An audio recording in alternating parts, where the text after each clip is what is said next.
Okay, let me hand these out. How'd the pre-work go on superposition, folks? Curious your thoughts on that. It was I'm not gonna lie, I had two different pre-works and I mixed and matched to create it. So it was a little bit rough, and I apologize for that.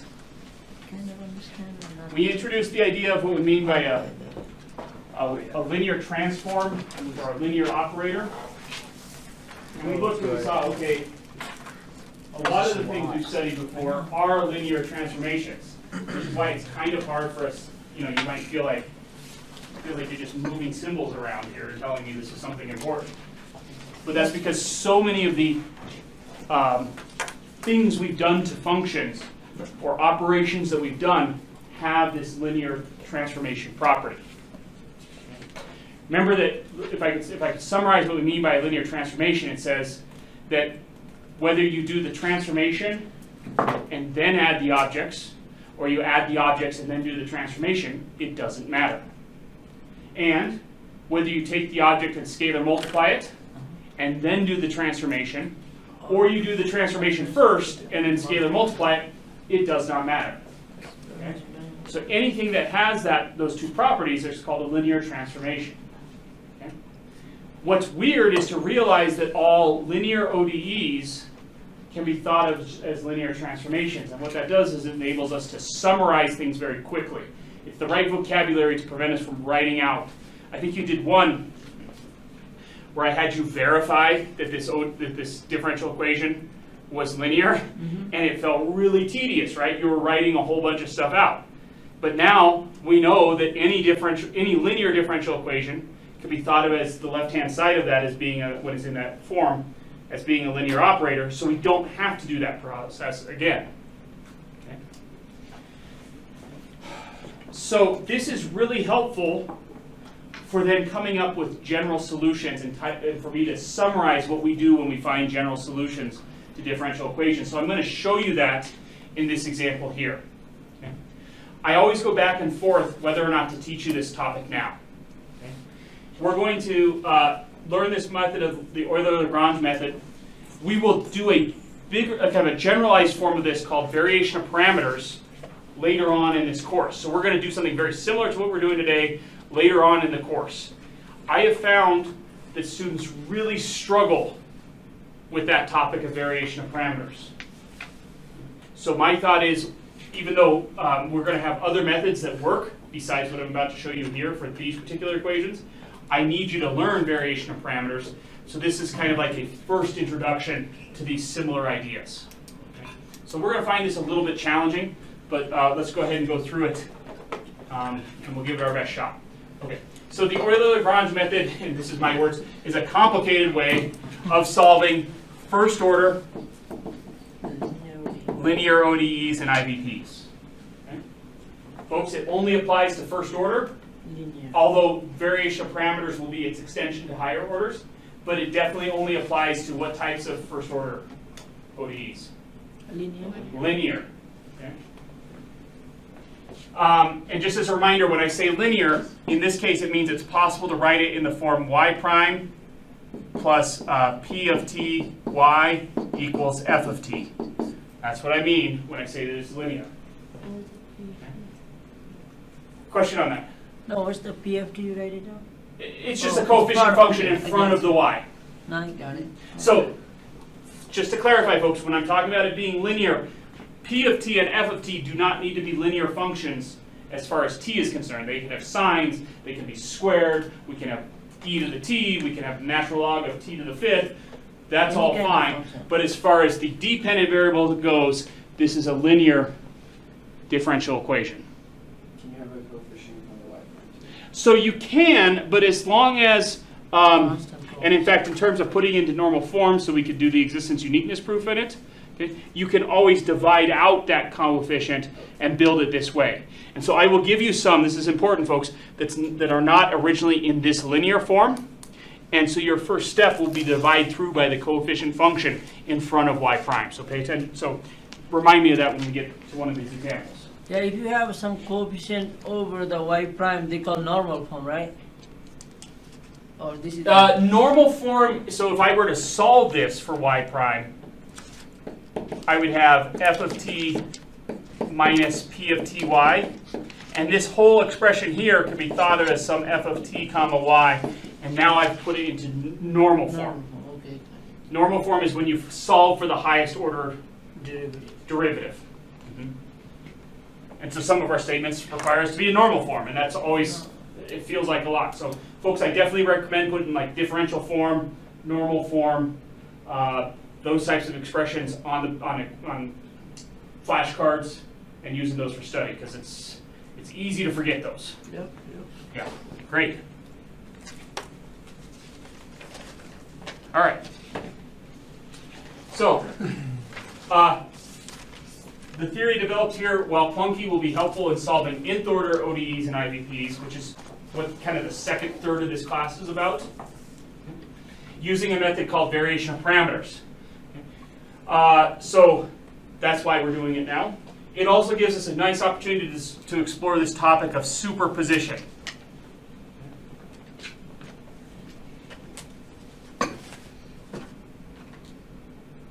Which is a really important topic in both math and physics. Okay? And so what I would say is that if we have two solutions to a linear ODE, let me be careful here, two solutions to a linear homogeneous ODE, then any linear combination of them is again a solution. Okay? That's what allows us to give general solutions to homogeneous ODEs, and as we saw in that pre-work, it gives us kind of a structure, a method for solving non-homogeneous ODEs. Folks, when I say homogeneous linear ODEs, I'm referring to this function right here being 0, and non-homogeneous when it's something other than 0. Right. Okay? All right. So we're just going to work one of these problems. I'm just going to show you the Euler-Lagrange method, and then we will practice it, or then I'll be more explicit about what we're doing on the next page. Okay? So my first step is to put the ODE into, isolate the y prime. Let's see, how do I want to say that? I need a word for this. I want to divide through by this t here, folks, to get the coefficient function in front of y prime to be 1. So I would say make coefficient function on y prime 1. Okay. Saying isolate the y prime is not quite right. I need a quick way of saying that because I don't want to have to write that out every single time. But that's what we're going to do here. So first of all, we get y prime minus 2 over ty is equal to t squared cosine t. How does that work, folks? Okay. The next step, and I'm going to do this because it really does shortcut how much I have to say. We're going to call this linear operator L sub y y prime minus 2 over ty. So that was that idea that we developed kind of halfway through that pre-work on superposition. Folks, in my old notes, I think I used parentheses around the y, and I've since changed it to be a square bracket. So you're not thinking about a function, you're thinking about it as what we're calling an operator. Okay? So this is a linear operator. It's just saying you take any function y, and what do you do to it? You build this expression based on whatever your function y is. You build that expression. Okay? So then that makes it very easy for me to say this next step. I'm going to say solve L sub y is equal to 0.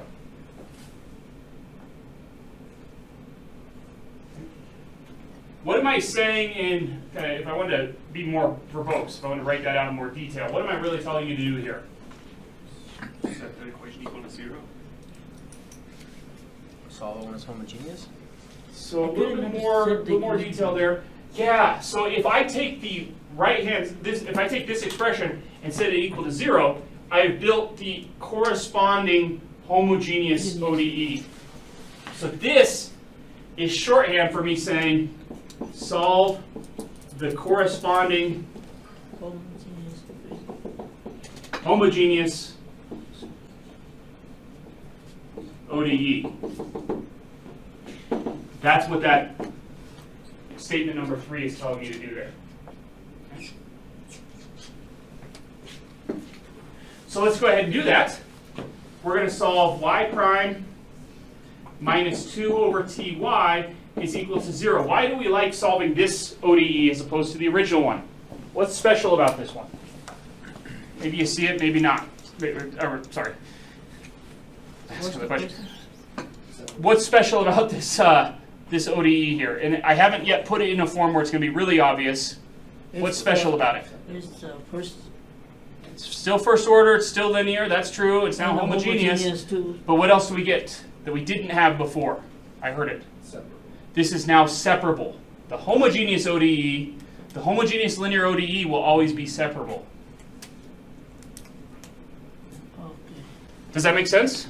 Yeah, you can separate dx dy, right? So what I'm saying here is that if we're looking at the homogeneous ODE, y prime plus p of t y equals 0, I can always think of this as this here, and notice that I am thinking about it as now some function just of y, some function just of t,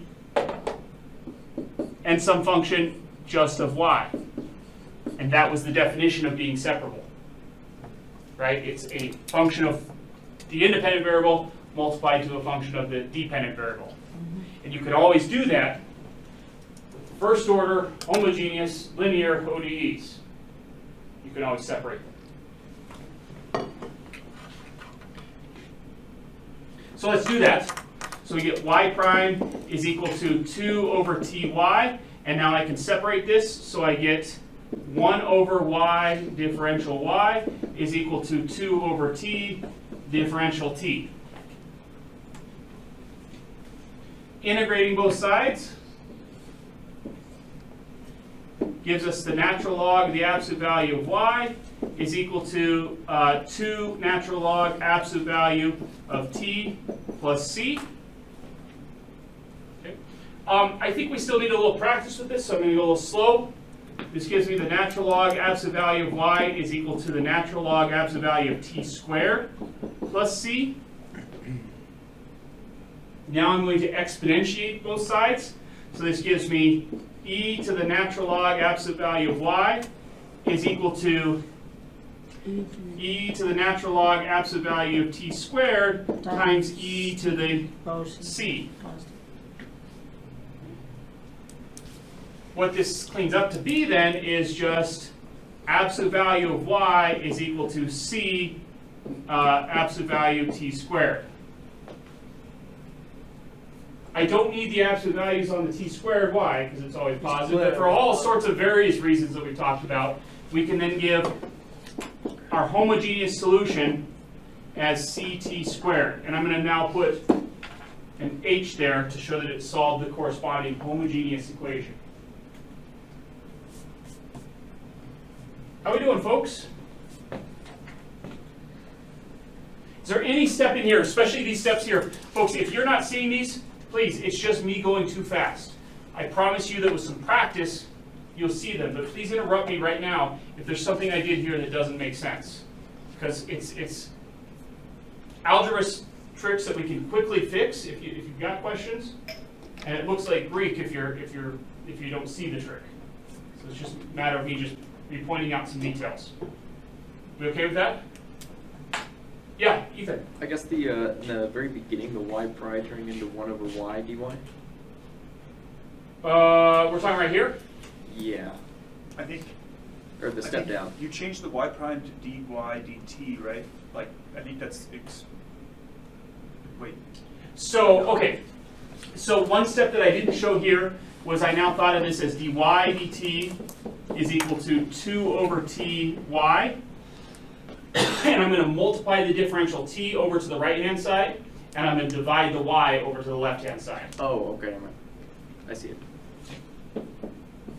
How's that work? Cool. Other questions? Felix? What was the point of going from 2 ln t to ln t squared? Well, so here's the issue. Just to clarify, if I have e to the 2 natural log of, let's just not even do t, let's just do this expression here. Can I, quote, cancel these two operations? No, I can't. Yeah, you have multiplication between them. What I'm allowed to cancel is if I have e to the natural log of a, I can call that a, but I don't have that there.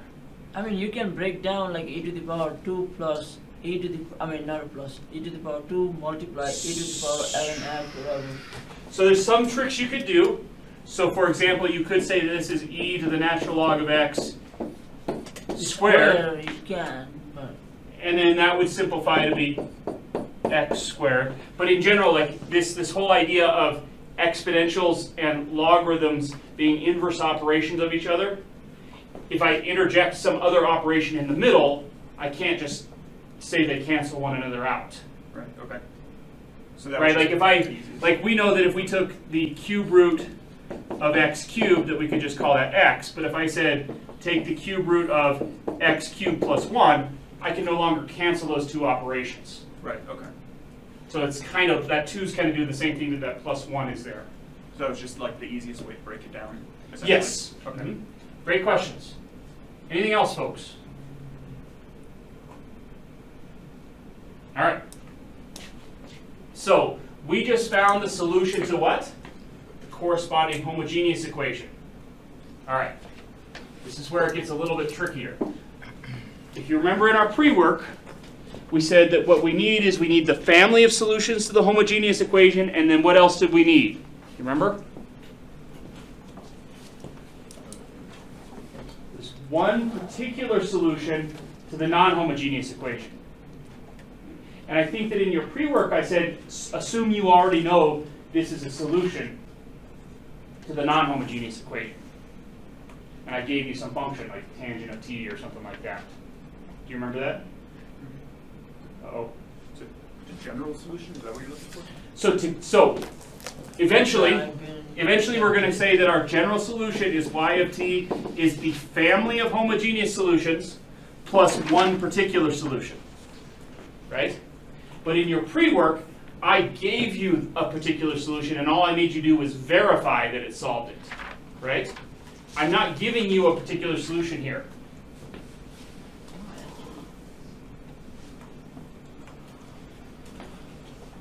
Getting some and you questions on give me this. the confirm that white, like you just need to confirm the ODE, verify whether or not.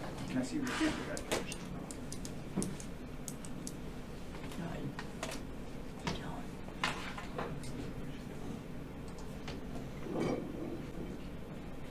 Actually, I don't remember how to solve it.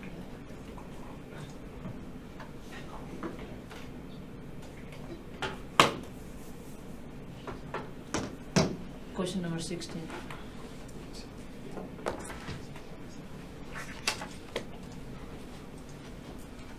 Oh, this is at the very end. No, he just solved with a homogeneous equation first and then. So in this problem, what we did here is I first said, suppose you know that the tangent of t already is a solution to the non-homogeneous equation here. Everyone see that? Yeah. So here I had you just verify it. Okay. And then I went ahead and solved the homogeneous ODE right here. And we solved that. And we got that family of solutions. And then what we did was we put the two together. So here is the homogeneous family of solutions plus the one particular solution. And that is our method of using superposition to give a general solution to an ODE. And then if we have existence uniqueness, then it is the general solution. Does everyone understand that procedure? So we're plugging it back in? Well, so in this problem, you already just knew, because I told you, that tangent solved it. Yeah. I just asked you to verify it. Okay? Then we solved the homogeneous part, and then we put the two pieces together, and that is the general solution to this differential equation. Now, real quick, Ethan. In this problem, I told you a particular solution. I don't know if you would have guessed that was a particular solution right off the bat. you see the work you had to do to verify it. In this problem I'm about to work, I am not giving you the particular solution. We have to go find it. Okay, Ethan, And so that's what we did for this. The first 3 parts we've done is find the homogeneous. we've done this homogeneous part. So now we Now we need this. We need to find a particular solution, but I didn't volunteer one this time. And this is the method that I want to teach you. Okay. Does that make sense, folks? Are we all on the same page? I'm still kind of confusing, sir. Can you? Yeah, so always we can give a general solution like this. Right. What? Okay? I did some work to find that, and then in this problem I told you this was a particular solution, so you just tick. That's not going to work. So you just took it. I've now moved my page. I'm sorry. We just took that particular solution and tacked it on right here.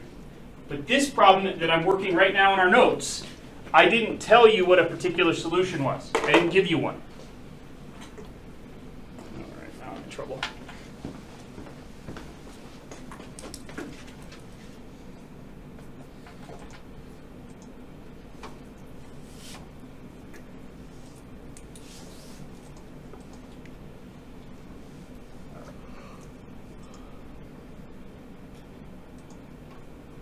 So in this problem right here that we're working,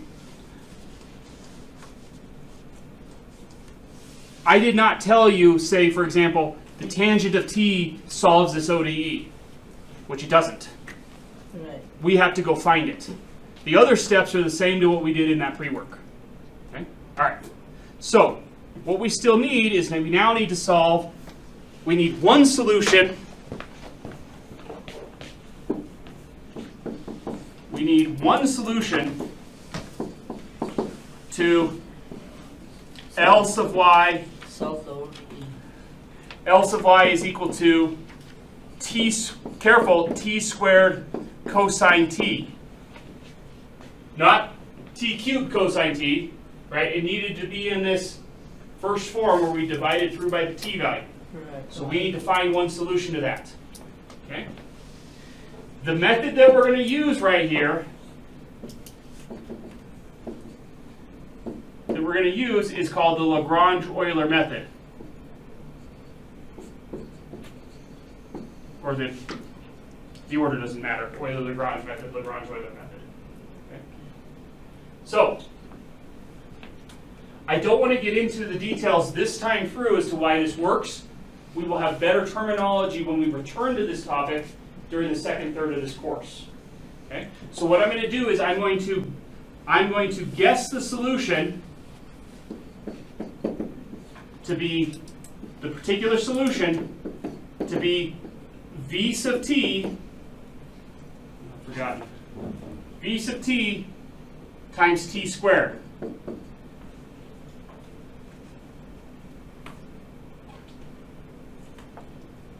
The t squared came from being one of my homogeneous solutions, and the v sub t is something I have to go find, where we need to find v sub t.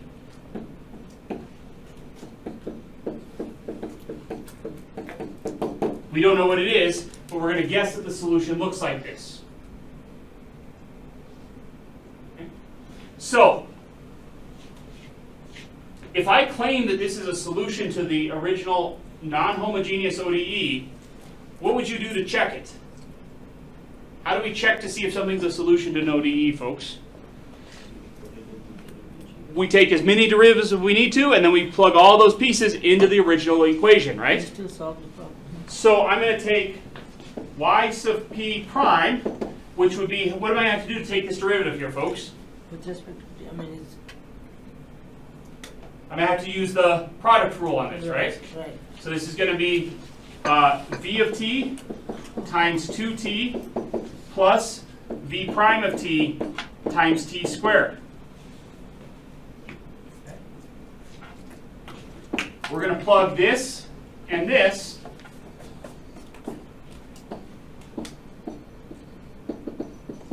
the ODE that we're trying to solve, which is y prime plus 2 over ty equals t squared cosine t. So I'm plugging those in. Now something interesting happens here. Okay? When I go to plug these in, we end up with v sub t. So let me order it. 2t v sub t plus t squared v prime of t. All of that I just plugged in was this v prime, or this y sub p prime. All of that. Oh, you're comparing the original one, right? Okay. Plus. Wait, can you take a step back and why? Where are we plugging it into in that first equation? I'm plugging this into here in the first equation. And then I'm going to plug this into y in the first equation. Oh, Thank you. That's where Yep. I didn't see. So let's see if everyone else is on board. Folks, one thing that's hard about this is that our equation has what letter in it? Y. And my solution has what letter in it?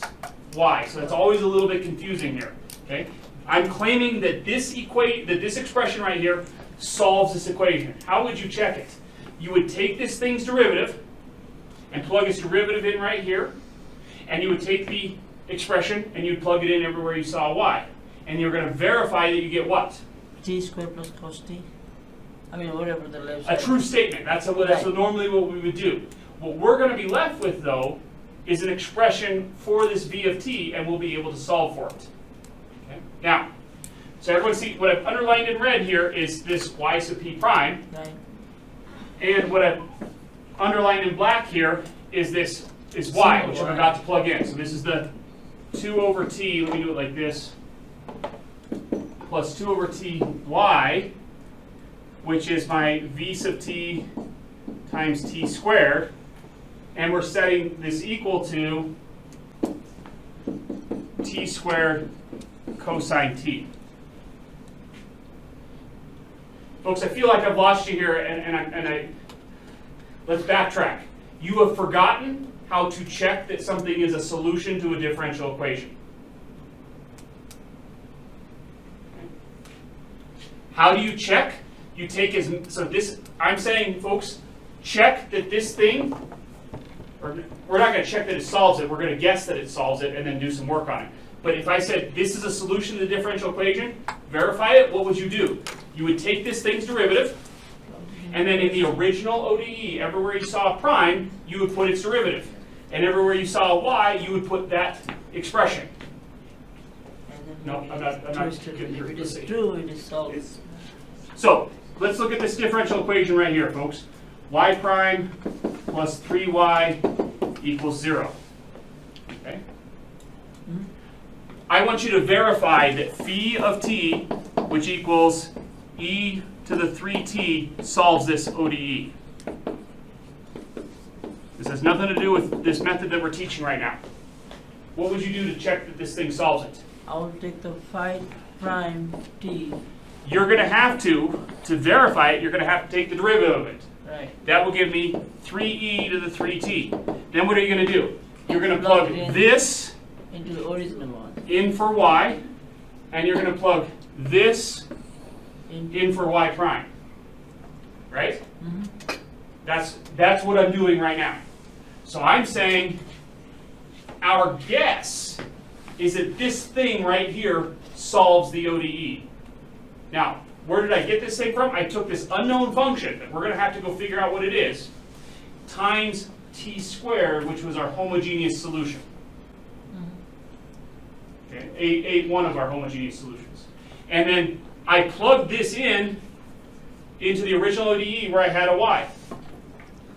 Okay. I also then had to take its derivative, which just so happened to involve a what rule? Product rule. And I took that answer right here and I plugged it in for my y prime. Okay, how are we doing, folks? Are we caught up? I think we got it. Okay. Now, look what happens here, folks. Look what happens here. Here I've got a 2t v sub t. Yes? Isn't it supposed to be minus y prime minus 2t or 2 over t?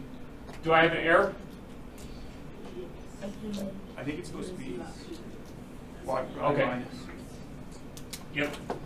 I have an error there. Sorry, folks, that should be a minus. I miscopied it at this point here, so that should be a minus right there. So I don't know how to do that. That should be a minus sign right there. Great catch there, Felix. Appreciate that. That should be a minus sign right there. Sorry about that, folks. Everyone see my issue? I Yeah. miscopied the original ODE over.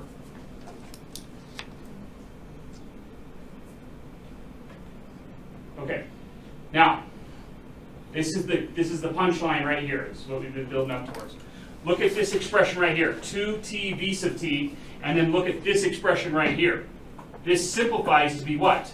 Negative 2t v sub t. They cancel it. So those cancel. It turns out that that's not a coincidence. In this method, if you guess v sub t times your homogeneous equation is a solution, that will happen every single time for these nth order linear ODEs. So what I'm left with is just t squared v prime of t equals t squared cosine of t. Because why? This term and this term canceled. Now, in this case, I can do some more canceling. That's not guaranteed to happen. That part's a fluke here. In this case, I get v prime of t is equal to cosine of t. So what was that unknown function that I should have picked? Sine t. of The t. unknown function that I should have picked is v sub t equals sine of t plus c. And then in this case, it would work for any choice of c, and I'm going to pick c equals 0 here. Folks, I know this is feeling real frustrating. This is a tough topic. We're going to do it again in the second third of this course, but it'll be with more pieces flying around. So that's why we're doing it now, to introduce ourselves to it. Okay. So, what is our particular solution? Sine Our guess for the particular solution was what? V sub t times t squared. But what was the issue? Why couldn't we use that as our answer? We didn't know what v sub v t. sub t was.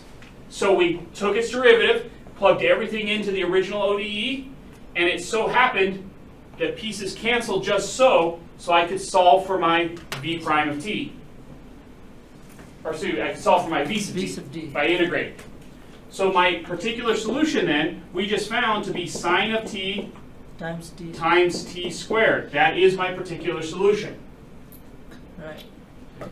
So now I can give my general solution,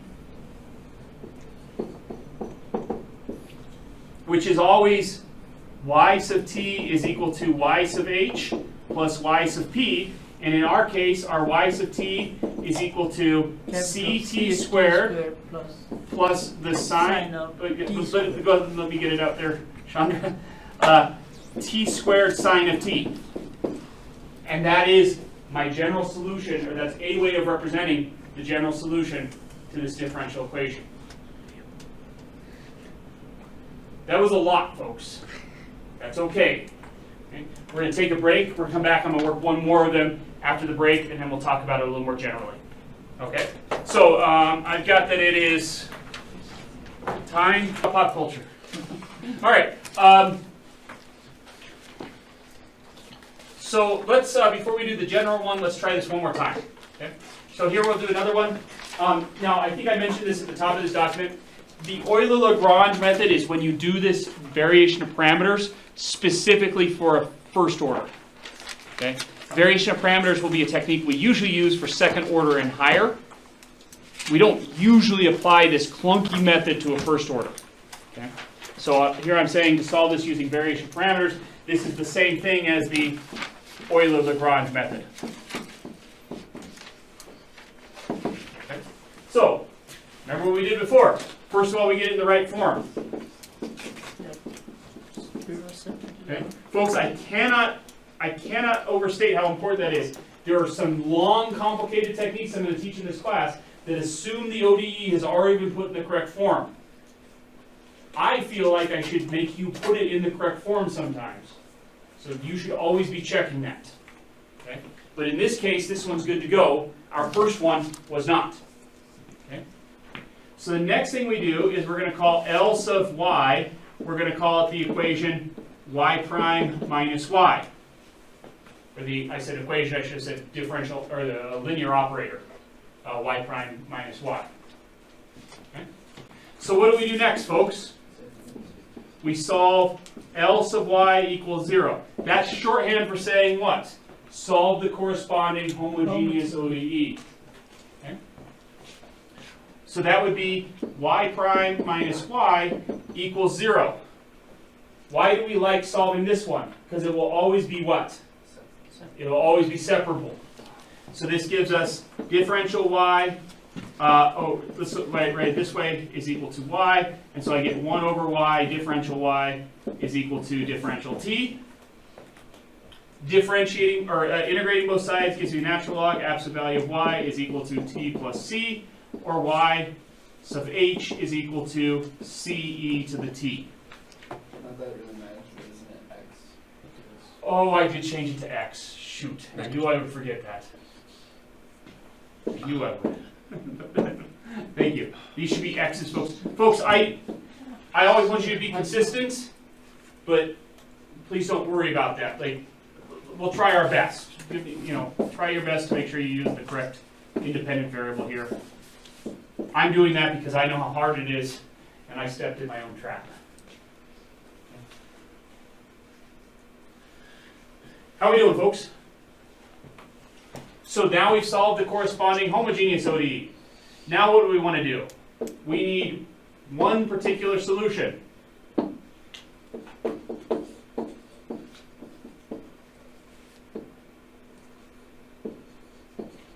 We need one particular solution to the non-homogeneous ODE.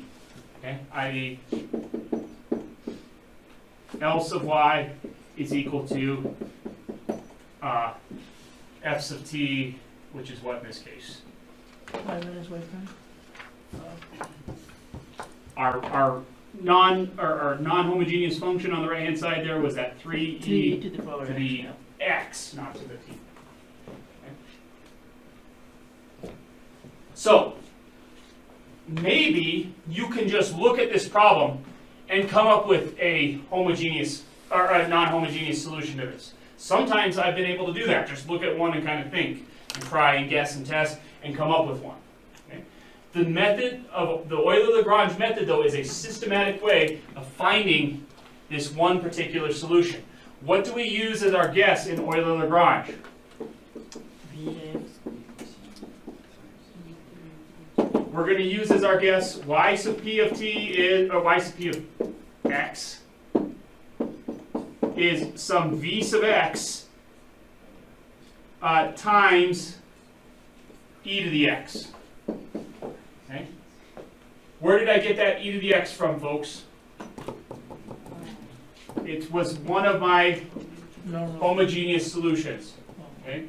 I picked this one because it's a little bit faster to go through, but the same expression shows up a few times. Okay? Does everyone see I picked this e to the x because it was the one of my homogeneous solutions times this unknown function that I'm going to go find. It has nothing to do with this 3e to the x on the right-hand side there. That is a massive coincidence for this problem. That happens a lot in these problems. Everyone clear with that? Okay, so how did this work, folks? In the method, in the Euler-Lagrange method, we're going to take this solution and plug it into the ODE. So to do so, I'm going to have to take its derivative. To do that, I'll have to do a product rule every time.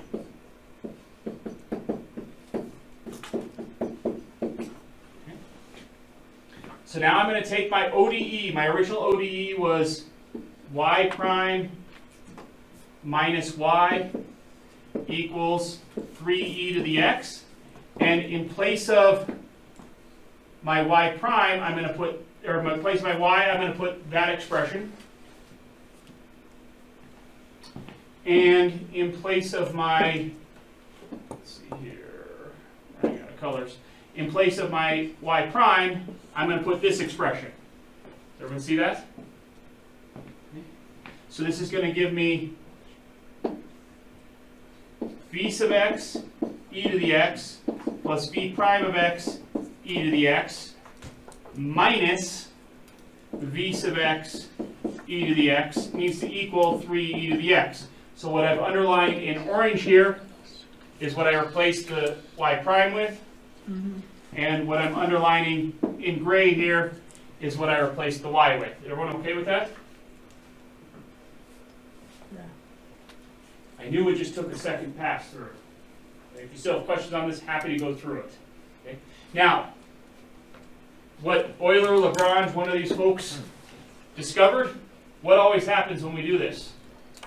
Only the One of these the factors always cancel, and so I'm left with just v prime of x e to the x is equal to 3 e to the x. Okay? I believe, folks, it's a coincidence that this e to the x is going to divide out with this e to the x. That's a coincidence there. That's not always going to happen, I don't think. Okay? We get v prime of x is equal to 3. And so what's my v sub x? I get 3x plus c. 3x plus c, and we pick c equals 0.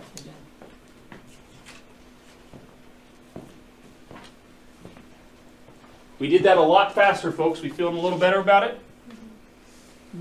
It's one of those things you just got to get through twice.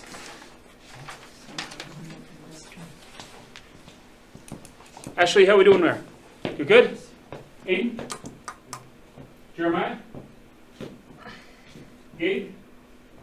Nate? Caleb? Chance?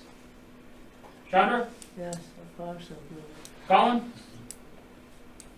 Andrea? Yes. This is so much Ethan. better. Felix? All right, get your names down. Nobody move. If you guys move seats, I won't know your name. Folks, just always feel free to just raise your hand if you got a question. All right, so now I'm ready to give so now I can restate what the particular solution was. So what was our particular solution? We found our one particular solution to the original non-homogeneous ODE It's 3x. was 3x. No, sorry, it was 3x e to the x. Right? I don't think so. It's a 3x only, isn't it? 3 e to the x. So careful. What was our guess? Let me Oh. look in. Our guess was v sub x e to the x, right? Oh, We said we think a particular solution is going to look like something times e to the x. We did all this work here to find out what that something was. got it. But our particular solution is that something Times e to the x. Okay. That's an easy step to miss, I promise you. I I've made that one a few times. Okay. So, putting it all together, the general solution to this is y sub x is equal to c e to the x plus 3x e to the x. And now you can take the derivative of this, plug it into the original ODE, and verify that it's a solution.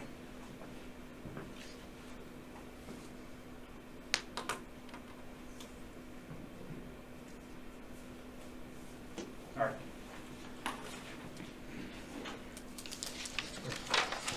I think, folks, we're going to skip that middle page. Okay. What I'll do is I'll take a scan of it. I've got it written out somewhere, and I'll send it to you. Okay. All we do is we do this process abstractly. And when we do it abstractly, you will see why. The key thing to see in that when you do it abstractly is to see why this expression here will always cancel with this expression here. And that's the purpose for doing it more abstractly. Okay? So I'll just send you I'll get that updated in the notes and either send it out or hyperlink it in the notes and point out to you where it is. Okay?